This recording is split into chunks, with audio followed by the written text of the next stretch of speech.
So there I was in Africa in a couple of days. For a few days, the group of us went to a game reserve called Chingeta. And when you arrive at Chingeta, the first thing you're greeted with is this 7-foot ostrich. And he comes right up to you, his big old eyes just right in your face. He's wild, but he's made it his home. This is his place, his compound. So you meet the ostrich, and once you meet the ostrich, you pass him, and you step into this game reserve, Chingeta, and you enter into this canopy of trees. It is the savannah, it's Africa, this canopy of trees, it's incredible. And all of a sudden the monkeys start jumping and playing, and from branch to branch, the mothers with the baby monkeys on their stomach, playing and jumping, and just like, wow. And then you go through that, you come to a trail, and it leads to your grass hut. We stayed in grass huts. Now 70 yards approximately away from our grass hut, underneath the canopy of monkeys, past the ostrich, over here is a lion's den. And you could go hang out with them. It's not like a zoo where you have a moat between you and the lions. You could go walk right up to the fence and stand. You could stick your hand in there and lose it if you're crazy. So I had a connection with the lions. So one day I went I went back to the other side, and I was hanging out with the lions, as we did all the time, didn't we, honey? We would love it to be in that awesome presence. We would just hang out and put our face right next to the fence, and the cubs would come. And one day the king of the lions, the king of the jungle, came right up to the fence, and they do this.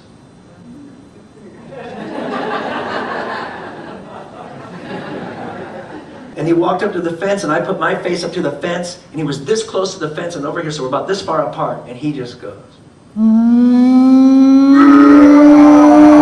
If you've never had a lion growl in your face, you don't know anything. That's it. That's enlightenment. But I flinched a little bit, but not much, because my overall reaction was, nanner, nanner, nanner. You can't get me. There's a fence between us, sticks and stones will break my bones, but growls will never hurt me. But I respect you and your power. So that happened. And so several times I made this journey. I would go from my hut out. It was like there was a soundtrack in my mind as I would leave my hut and open the door into the savannah.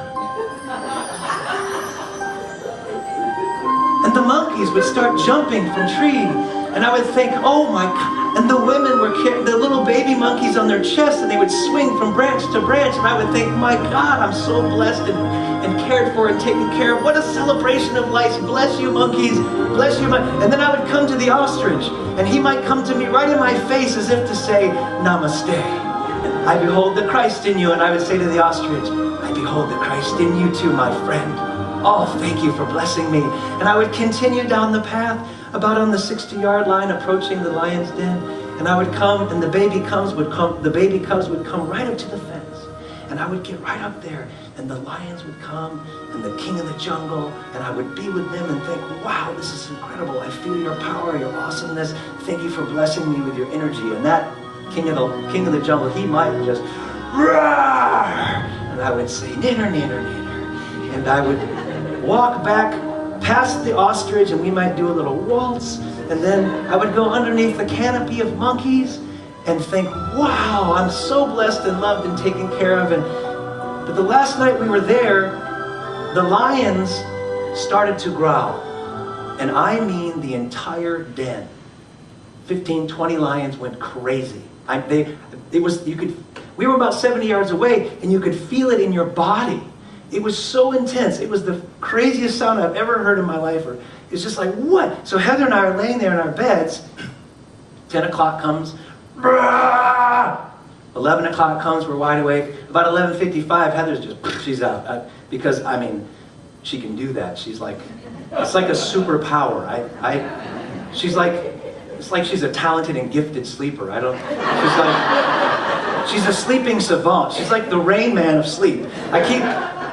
I keep hoping they'll add, along with ping pong and trampoline, as an Olympic event, sleep, because I'm sure we could get a sponsor by NoDoz and NyQuil, and that she would get a gold. I can just see it now, ladies and gentlemen. On track 3, she's out.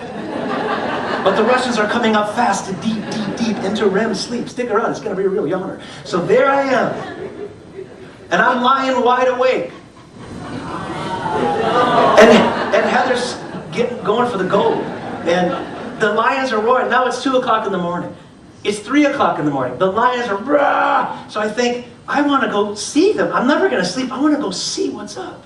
But they turn off the trail of lights at nighttime. There's no power anywhere. They turn it off at like 11 o'clock. Nothing. No power, no lights, no phones, no boats, no motor, no single luxury. So the lights are gone. I'm a little scared. I don't have a flashlight, and there's a canopy of trees, so the starlight can't get in. So I'm a little freaked out, but then I remember, oh yeah, my iPhone makes a little light. So I pull out my iPhone. This is the only light I had. And I'm walking through, and I come to the front door. I open it up. And the soundtrack has changed in my mind. The monkeys start jumping. I'm like, oh man! Now they were the flying monkeys from the Wizard of Oz. They were gonna get me. I froze like Walt Disney, a cryogenic freeze. I was like, no, please don't carry me off into a black sunset. I thought, wait a minute, no, they're the same monkeys as they were before. They're the same monkeys. Don't be afraid. Just because it's dark out, nothing has changed outside of you. Why are you projecting your darkness into the dark? They're the same loving monkeys. Keep walking. So I convinced myself of the truth, which shined light on the subject, and I began walking underneath the canopy, and I felt safe. Yes, it's the same monkeys. Don't be afraid. Don't be afraid. So I kept walking, but all of a sudden, there were footsteps behind me, and the soundtrack in my head changed again. I heard these footsteps, and I'm going, oh man, who is... Like, there's sticks cracking and leaves and stuff. Like, oh no! I turn around. There's the ostrich!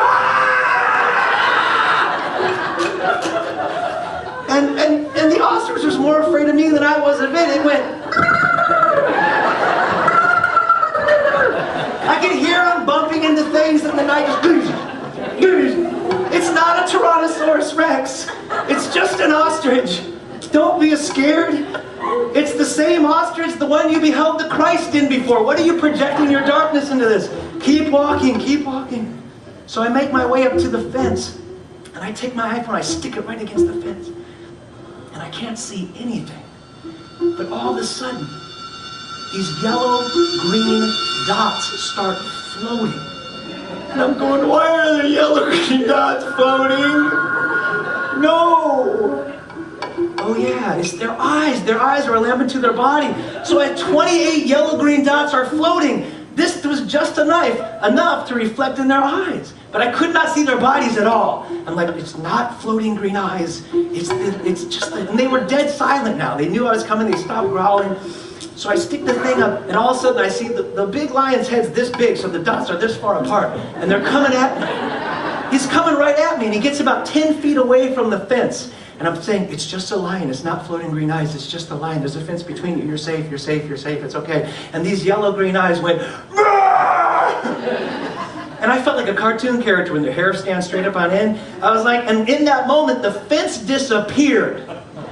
And I forgot everything and ran. F-E-A-R. I was like, ah! Running in the bushes. Then all of a sudden, the ostrich comes by. I'm like, no! I run underneath the canopy of flying monkeys from the Wizard of Oz. No! And I run into, I come up to the hut, I open the door, I run in, I jump in the bed, I reach over, I put my arms around one of the doctors. I went into the wrong hut.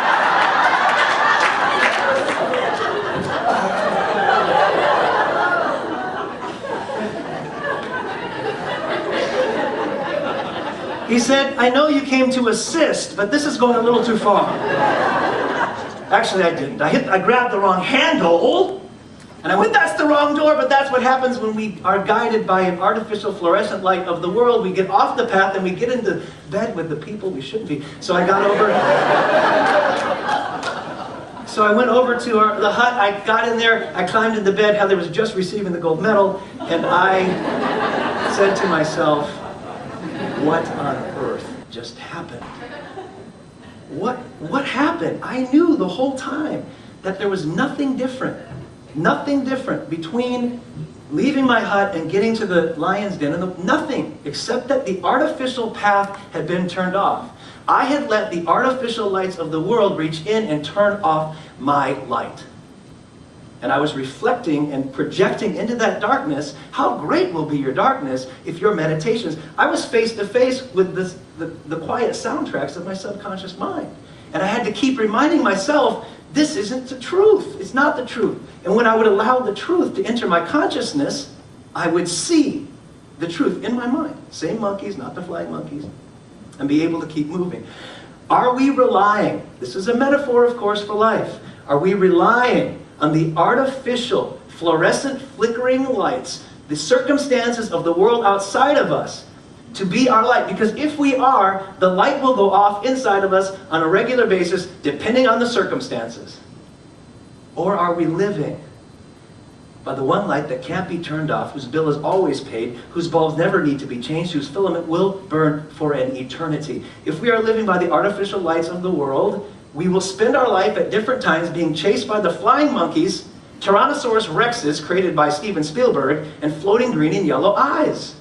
But if we live by the light of truth, we will see past the illusion, the dramas of the world, into the oh, these are the joyful, loving monkeys. That's the truth of what they are.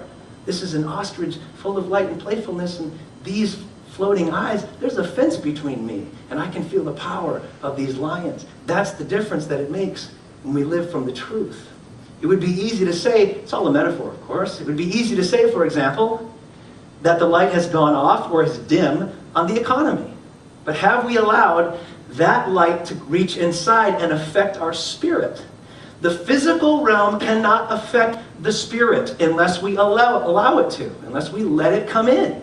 If we're living by the artificial lights created by the economy that is totally, our economy is all artificial. We've created it all. It's all man-made. It's not of the spirit. And if we live by that and allow it to control our inner experience, on and off forever. But if we live by the economy of the soul, by the spirit, by God, that is a market that will never crash. It will always be there for us. If we're living by the artificial lights of the world, a relationship can end. And we can feel like we're being chased by a Tyrannosaurus rex, right? Or floating yellow-green eyes. But if we're living by the light of spirit and committing ourselves to our spiritual journey, allowing our eyes every day, this is a 501 talk, and it's about the gradual progress of clearing our vision to live from the spirit. And as we begin to do that and create a relationship with the light, the truth, then that relationship cannot ever end. It will not ever end. We can always stand on that rock. I'm not just saying this today because it's good spiritual theory. I'm saying it also because I've experienced both extremes. There have been times in my life when circumstances outside have reached into me and turned off my lights. And there have been other times where they could not touch me because I was closer to the truth. I was living much closer